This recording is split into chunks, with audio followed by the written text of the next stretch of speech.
मेरा अगला सवाल, क्योंकि इस समय चर्चा में हिजाब विवाद बहुत ज्यादा है, क्योंकि ये बहुत गहराता जा रहा है। शिवमोगा में तो एक हर्षा नाम के लड़के की को मौत के घाट उतार दिया गया, चाकू से गोद दिया गया क्योंकि उसने फेसबुक पे एक पोस्ट लिखा था, सोशल मीडिया पे एक पोस्ट लिखा था हिजाब के विरुद्ध। क्या कहना चाहते हैं? आप ही की सरकार है कर्नाटक में। देखिए, भारतीय जनता पार्टी एक जिम्मेवार राष्ट्रीय पार्टी है और वैचारिक दृष्टि से काम करती है। धर्म के आधार पर लोगों का उन्माद बढ़े, यह उचित नहीं है।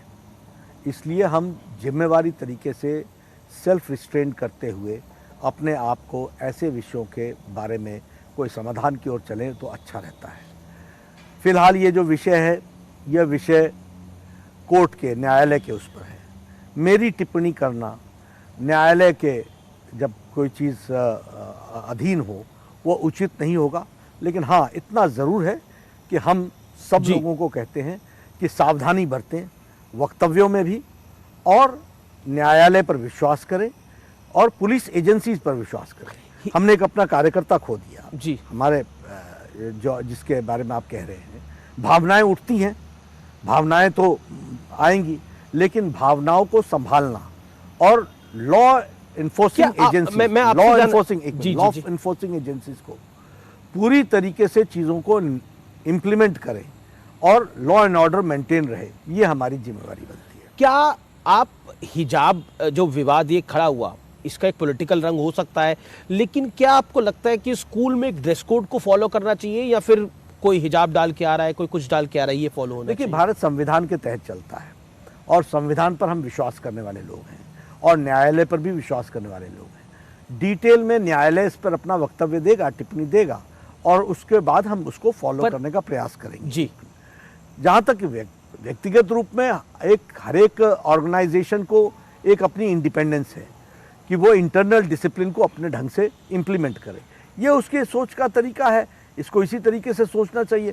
लेकिन अब ये विवाद स्कूल से बाहर निकल चुका है, अब तो पॉलिटिकल रंग इसका इसलिए इसमें न्यायालय सोच रहा है, तो न्यायालय सारी बातों को ध्यान में रख करके जो जवाब देगा उसको हम लोग इम्प्लीमेंट करेंगे। ओवैसी कह रहे हैं कि मैं दाढ़ी रखूं, मैं टोपी रखूं, मेरी बहन बुर्का डाले, मेरी बहन हिजाब डाले, इससे बीजेपी की सरकार कौन होती है बोलने वाली? तो बीजेपी की सरकार ने बोला भी नहीं है, बीजेपी की सरकार ने कभी नहीं बोला, नहीं बीजेपी ने बोला। कर्नाटक में आपके मंत्री बोल रहे हैं कि हिजाब नहीं चलेगा। मैंने तुरंत उसी समय उनको टोका है और मैंने स्पष्ट रूप में बोला है, you can't cross the line, we work under constitution. Yogi Adityanath ने कहा कि देश संविधान से चलेगा, शरिया से नहीं चलेगा, गजवाए हिंद का सपना हम कभी पूरा नहीं होने देंगे जब तक बीजेपी शासन में है। इसीलिए हम कह रहे हैं चलेगा किससे? संविधान से चलेगा, और संविधान के हम रक्षक हैं। लेकिन इसकी पॉलिटिकल माइलेज बीजेपी लेना चाह रही है, ऐसा विपक्ष आरोप लगा रहा है। नहीं, हमने कहा, देखिए, क्योंकि अचानक यूपी के चुनाव में हिजाब की एंट्री हो गई ना। नहीं, हमने थोड़ी ना एंट्री की, हमने कहा एंट्री की है। कौन गया हिजाब पहन करके, किसने भेजा उनको, कौन लोग हैं उसके पीछे? आएगी अभी इन्वेस्टिगेशन इन सब चीजों को निकाल करके लाएगी। पर योगी जी अपनी रैलीज में बोलते हैं, आपके मंत्री जाते हैं वो बोलते हैं। अगर आप टेररिस्टों को छोड़ेंगे अखिलेश जी, तो जेपी नड्डा बोलेगा कि नहीं बोलेगा? You have got control over the action, but you have got no control over the मैं तो हिजाब की बात करूं, हिजाब पे आपके नेता पॉलिटिकल रैलीज में बोलते हैं। निश्चित रूप से इसी में से निकलती है ना चीजें। अब जिन्ना लाओगे और हम चुप रहेंगे, ऐसा कैसे चलेगा? अब जिन्ना क्या गलती? उन्होंने तो जिन्ना एक बार ही बोला, पर बीजेपी ने 100 बार ही बोला उसके बाद। देखिए, चावल के एक दाने से पता चलता है चावल की किस्म, राजनीतिक एक हरकत से पता चलता है राजनेता की नीयत, और अगर नीयत पता चलती है तो नीयत नेता की जन जन तक पहुंचाना हमारी जिम्मेवारी है, और हम इससे पीछे कभी नहीं हटेंगे, हम बता के हटेंगे।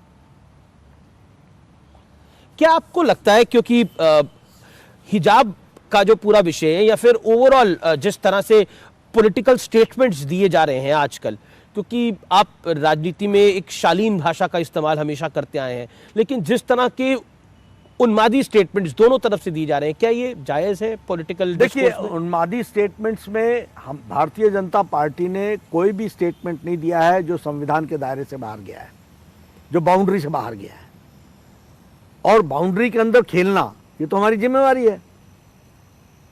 तो मैं यही कह रहा हूं ना कि देखिए, आप तो अब केजरीवाल, पर एक मिनट, एक मेरा काउंटर क्वेश्चन है कि अब दंगेश कह देना, अखिलेश के चार यार, भ्रष्टाचार, आतंकवाद, एक अखिलेश यादव को आतंकवाद के साथ जोड़ देना, क्या आपको लगता है कि वो एक पॉलिटिकल दायरे में है? बिल्कुल, मैं बता रहा हूं, तारिक कासिम को जी खालिद तारिक कासिम और खालिद मुजाहिद, जी, इन दोनों को, शहाबुद्दीन को, जिस पर आजीवन कारावास का, और ये जो भी सैफ शायद नाम मैं जी, गलत जी, बोल सकता हूँ, अहमदाबाद दंगे में जी, जी, 38 लोग जो पकड़े गए हैं, ये सब लोगों को, इनके पिताजी अखिलेश के साथ फोटो है कि नहीं है? बीजेपी ने ट्वीट किया उसे। ठीक, बीजेपी ने ट्वीट किया। ये सब लोग, ये लोग जेलों में बंद थे कि नहीं? एक एक पर 4 जीवन के लिए आजीवन कारावास हुआ कि नहीं हुआ? अखिलेश जी ने 26 अप्रैल 2012 को इनको छोड़ा है कि नहीं छोड़ा है? तो आतंकवाद को पनाह दे रहे हैं, ये बात गलत कहाँ है? ये संविधान और बाउंड्री के बाहर कहाँ है? और मैं एक बार नहीं बोलूँगा, 100 बार बोलूँगा, जनता को बताऊँगा कि एक मुख्यमंत्री ईश्वर की शपथ लेता है कि संविधान की रक्षा करेगा, और वही मुख्यमंत्री ईश्वर की शपथ लेकर के आतंकवादियों की रक्षा करता है। तो यह तो जनता को बताना, उत्तर प्रदेश की जनता को बताना हमारा काम है। अगर वो मुजफ्फरनगर के मुख्य अभियुक्त को प्लेन से बुला करके अपने घर में दावत देकर बिरयानी खिलाते हैं, तो अखिलेश जी को हम ये जनता के बीच में ले जाने से हम कतई नहीं छोड़ने वाले। और ये जो लोग दंगई हैं उनका साथ अखिलेश जी के साथ है, जो लोग आतंकवादी हैं उनको साथ अखिलेश जी ने दिया है। ये बात ब्लैक एंड व्हाइट में मैं बोलता हूं, और ये सच है, और इसीलिए मैं बारंबार इस बात को बोलता हूं। मेरा अब अगला सवाल पंजाब को लेकर और ये संविधान के दायरे के अंदर है। पंजाब को लेकर मेरा अगला सवाल है, क्योंकि आप हिमाचल प्रदेश से आते हैं, लेकिन उसका पड़ोसी राज्य पंजाब है, लेकिन पंजाब में बीजेपी अपने बूते पर खड़ी कभी नहीं हो पाई। इस बार पंजाब में क्या होने वाला है, क्योंकि देश की नजर उस पर है?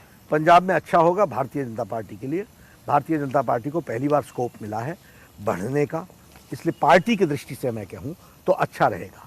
आपका आकलन क्या है? आपने हंग असेंबली की ओर जा रहा है, लेकिन आपने ये प्रश्न पूछा है तो मैं पंजाब के बारे में ये जानना चाहूँगा, और मैं चाहूँगा कि आप अब इस बात को भी ध्यान में लें कि केजरीवाल जी पर उनके ही साथी ने, कुमार विश्वास जी ने, जो उनके साथ एक समय में पार्टी को खड़ी करने वाले लोग थे, उन्होंने एक बहुत गंभीर आरोप लगाया, और आपने आज दिन तक जवाब नहीं दिया। ये क्या बताता है? उन्होंने तो बोला मैं स्वीट टेररिस्ट हूँ। हाँ बिल्कुल, मैं स्कूल बनाने वाला स्वीट टेररिस्ट हूँ। ये प्रश्न का विकास करने वाला स्वीट टेररिस्ट उत्तर कहाँ है? प्रश्न ये है कि क्या तुमने कभी किसी टेररिस्ट ग्रुप के साथ मीटिंग की है? क्या तुम्हारी फंडिंग टेररिस्ट ग्रुप के द्वारा हो रही है?